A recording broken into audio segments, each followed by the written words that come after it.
welcome to another booktube video from me, Lauren, from Lauren and the Books. I hope you're all well. October, which means I've got my long sleeves on. Today I'm filming this on the 1st of October, which is Outfits October Day. I'm dressed as Call the Midwife today. I also had a little scarf on and a little hat, but they've come off now because it's Call the Midwife downtime.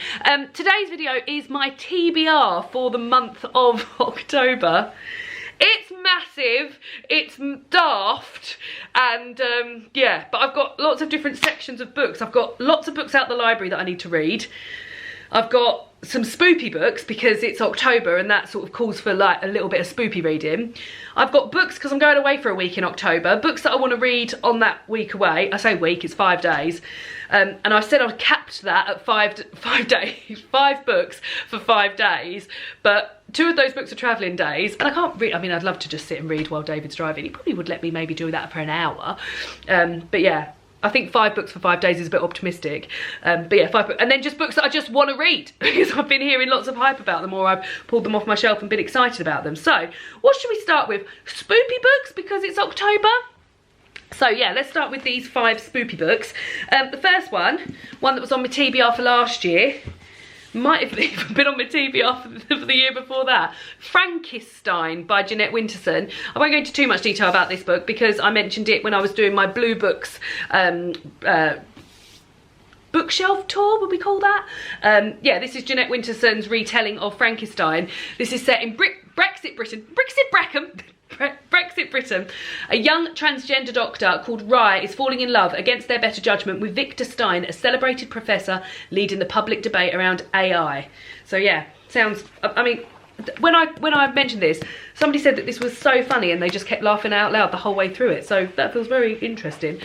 So yeah, that's the first one.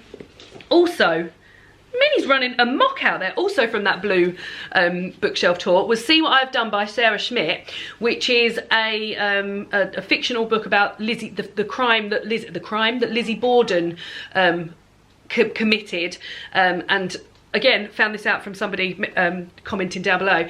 Lizzie Borden took an axe and gave her mother 40 whacks. When she saw what she had done, she gave her father 41. So yeah, it's a novel about that. Ooh, sounds like creepy and grim, which is why I thought I'd read it in October.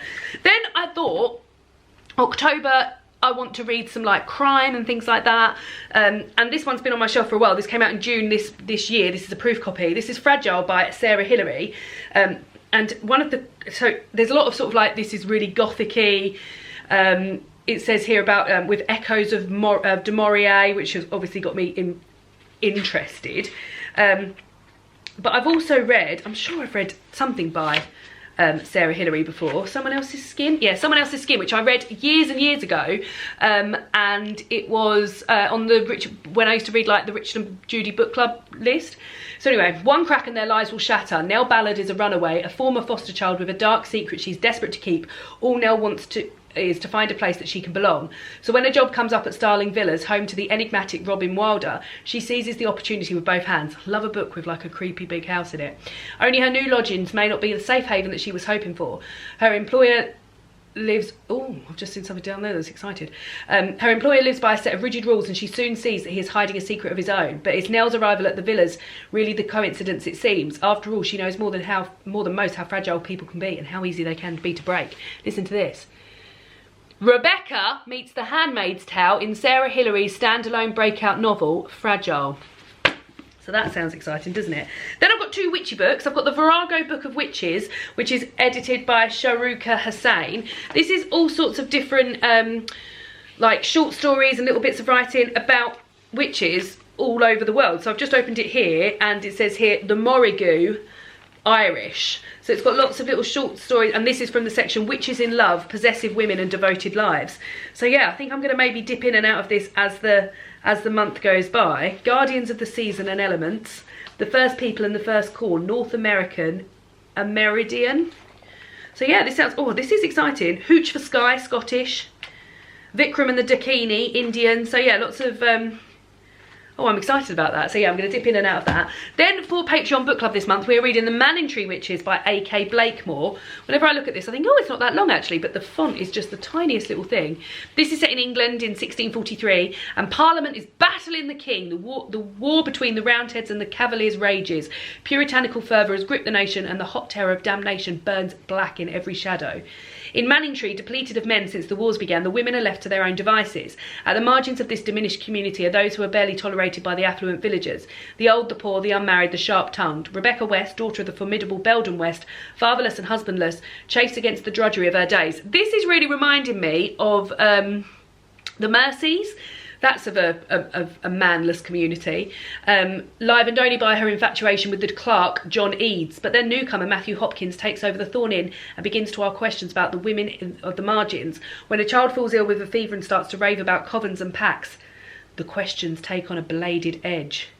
Oh, this is exciting. The Manningtree Witches plunges its reader into the fever and menace of the English witch trials, where suspicion, mistrust and betrayal run amok as the power of men went unchecked and the integrity of women went undefended. It's a visceral, thrilling book that announces a bold new talent. Oh, bloody hell, I am excited about that. Look at the colour of it underneath. Very nice. Right, so that, yeah, those are my sort of spoopy books. Witches, murders, Frankisstein, that sort of thing.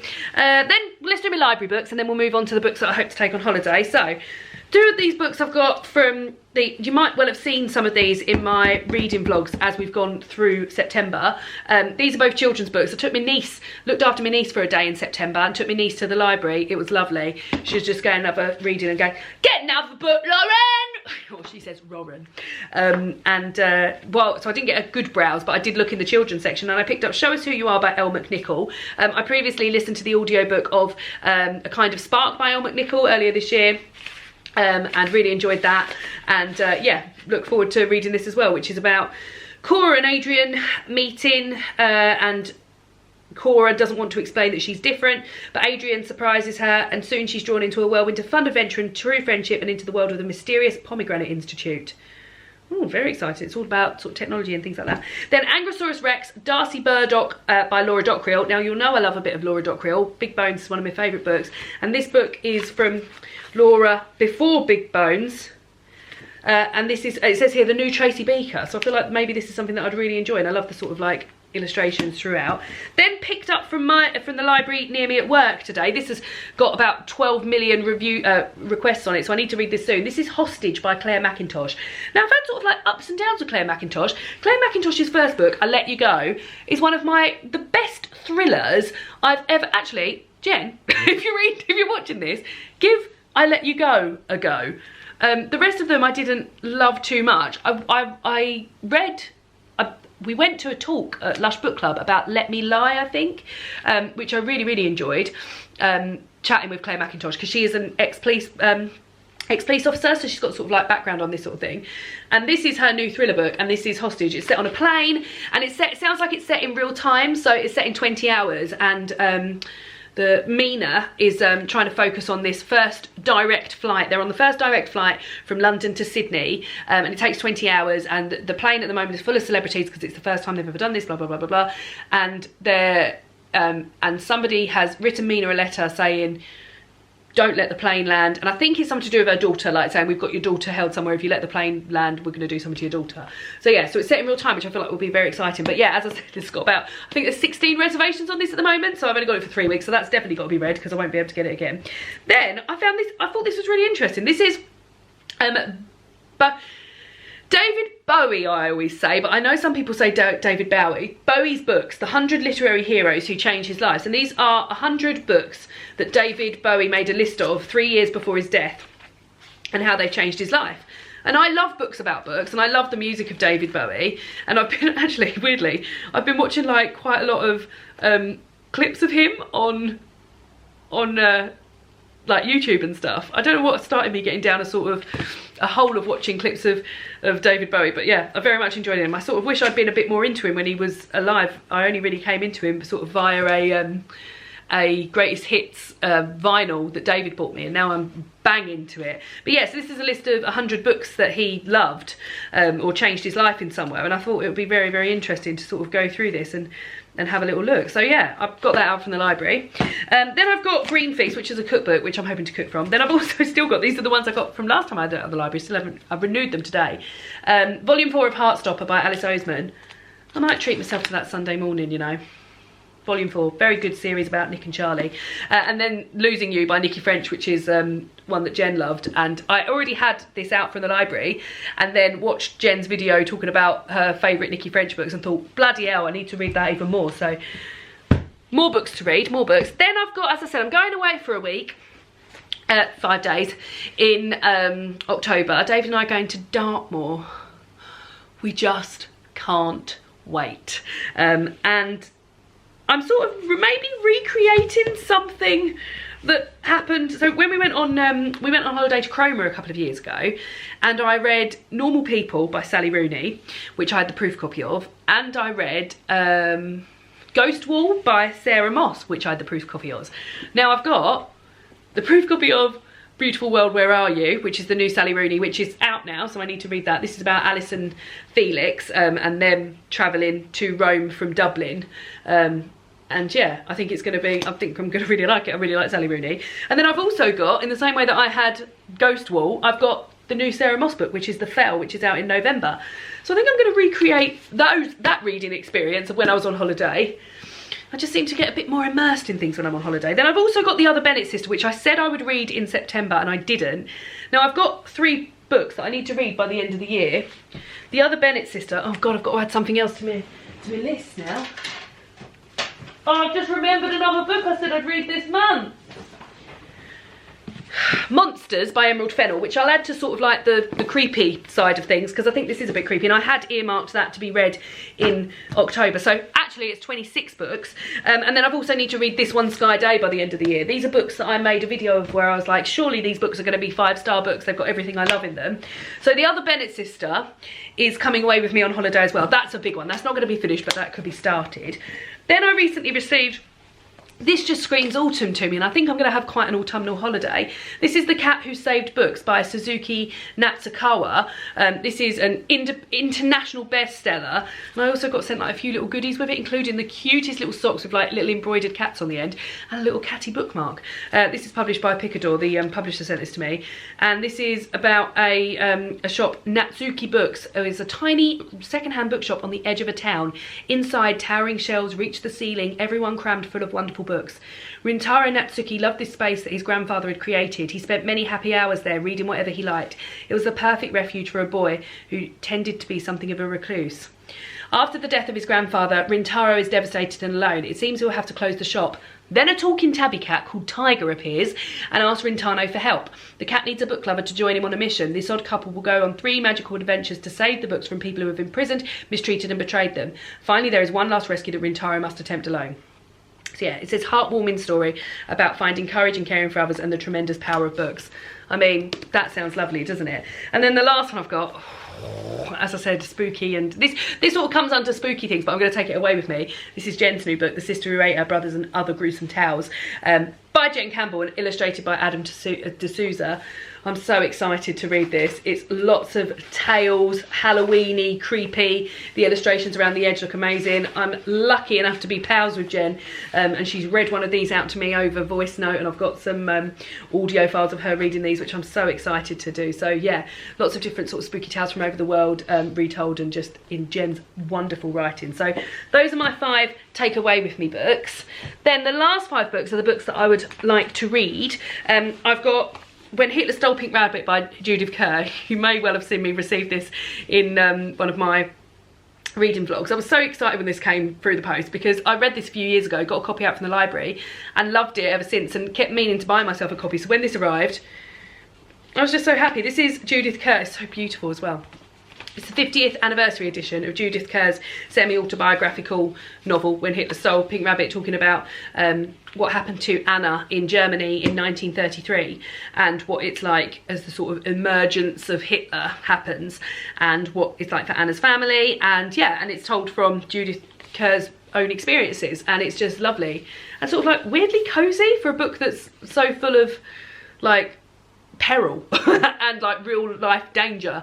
Weirdly cozy, so that very much enjoyed. Then The Office of Historical Corrections by Danielle Evans. This is a short story collection. I saw Mercedes talk about this recently and really enjoyed it. I also noticed that Emma from Book Break has got a really good, which I really love to see her put it up, is on Instagram story. She puts up what her favourite book of, what do you call it when you've got like a flow chart of like, if you like this, so this has been her favourite book so far, so like, I'm really explaining this badly. I think it's called like the World Cup of everything. So like I've done it before with chocolate bars where they're like, do you like a Mars or a Twix? I like a Twix. Do you? And then like they go along, what is that called? But yeah, anyway, I've seen that chart of her and she's also really, really raved about this. So I'm excited about this short story collection. Then I've got these two are pulled off the shelf because I was doing it while I was sorting out my blue books. This is Fantastic Female Adventurers. This is Truly Amazing Tales of Women Exploring the World by Lily Dew. And yeah, so this is, as it says on the tin, one of these books which has got like people, women, and then their amazing lives. And I wanted to pick this one up because I know there's a lot of these out, but like I hadn't really heard anything about any adventurers. And also when I was flicking through this book, I didn't know any of these people apart from Ellen MacArthur. So I thought this is definitely the time to get to know them. So yeah, that shouldn't take me too long really. I will sit and enjoy that. And then I've got Hassan Akkad's Hope Not Fear. This is Hassan's memoir, The Extraordinary Story of Hassan Akkad, who was a Syrian refugee, BAFTA award winner, NHS COVID ward cleaner and powerful activist. So yeah, this is out, it came out in September. So yeah, I'm very much looking forward to reading that. I think that's going to be very, very good. And then again, these have both been on TBRs before. This is Minor Detail by Adania Shibli. And this is a book that I'm reading for the Reading Women Challenge. My battery's about to run out. For the Reading Women Challenge, because I needed to read an Arab author in translation. And this is translated by Elizabeth Jacquet. I feel a bit intimidated by it. When I bought it, I didn't know anything. I looked on the Reading Women Goodreads group, which by the way is an amazing help if you are doing the Reading Women Challenge, or even if you just want some amazing recommendations. And I saw people recommend this and I thought, oh yeah, that sounds really good, but didn't know what it looked like. And then when it arrived in the post, it's very sort of like intimidatingly big paragraphs of writing, which I don't always get on with. But look at that one. That's just 2 pages, not even any indents on that one. Well, it does fill me with a bit of fit. And another one. There's one indent on there. Another one with no indents. That's going to take me some looking like this, so yeah. And then lastly, Crying in H Mart by Michelle Zauner. This is a memoir told through sort of like food and stuff like that. You know I love a food memoir. It says here, in this exquisite story of family, food, grief and endurance, Zauner writes with humour and heart of growing up as an Asian American kid, struggling with her mother's high expectations, a painful adolescence and treasured months spent in her grandmother's tiny apartment in Seoul, where she and her mother would bond late at night over heaping plates of food. So those are the books that I'm planning on reading in October. Gone a bit big and but I mean, come on, we can do this. It's Spoopy month. And yeah, let me know if you've read any of these books. Let me know what your reading plans are in October, and I'll see you all soon.